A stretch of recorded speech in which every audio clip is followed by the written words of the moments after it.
Pumunta ako ng Baybay City para sunduin si Greta. Namimiss niya na daw kasi yung 10 rounds. Sinundo ko si Greta mga kapulpul sabay gala sa Ayas Hill. Tapos nag super slide.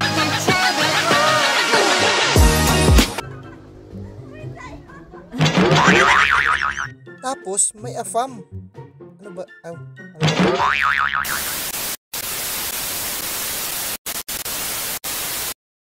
At ngayong araw mga kapulpul, biyaheng Baybay City naman tayo. Kasi ganun man lang yung buhay natin mga kapulpul pag bakasyon. Utusan sa barko, utusan pa rin pagdating sa lupa. Ngayon, sinat ako ni Greta na susunduin ko siya sa Baybay City. At manggagaling siya sa Ormoc City. Kaya dali-dali agad tayong kumuha ng sasakyan at nagpagas. Kasi pag ganun mga kapulpul na mga utos, huwag ka magpahinahina. Kilos agad. Paano tayo pagbigyan ng 10 rounds yan kung pahinahina tayo? Mindset ba mindset?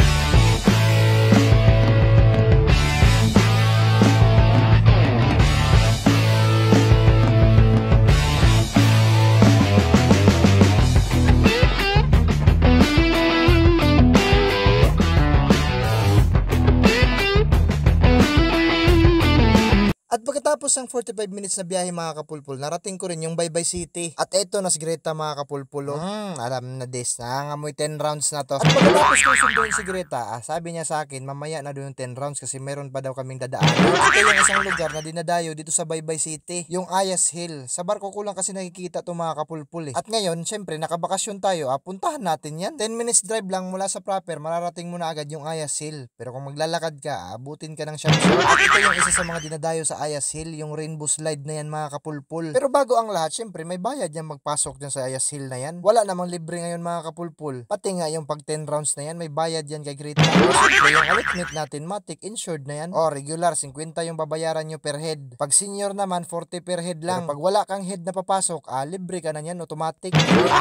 Marami kang pwedeng makita dito sa Ayas Hill. Maliban lang sa pugi kung pagmumuka, marami pa yan. Pagpasok ko palang bumungad agad yung layon na sumusuka ng ano ba yan, tubig na may kalahati sirena. Ang gulo-gulo kick. Yung lugar na to mga kapulpul, yung mag-i-enjoy talaga dito, yung mga bata. Kaya kung matanda ka na pero isip bata ka pa, pwede ka dito mga kapulpul, swak na swak ka dito.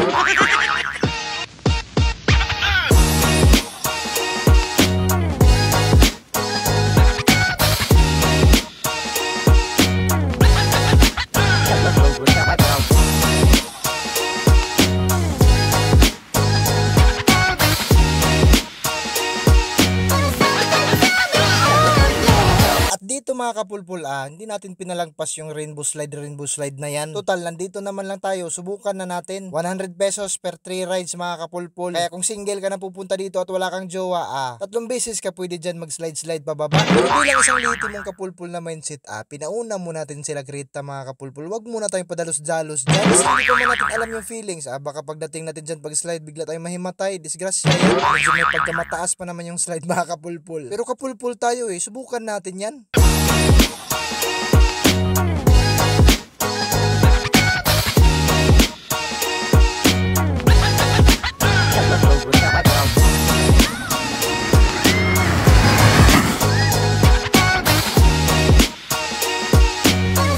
At eto na si Greta mga kapulpul, siya naman yung magpapaslide.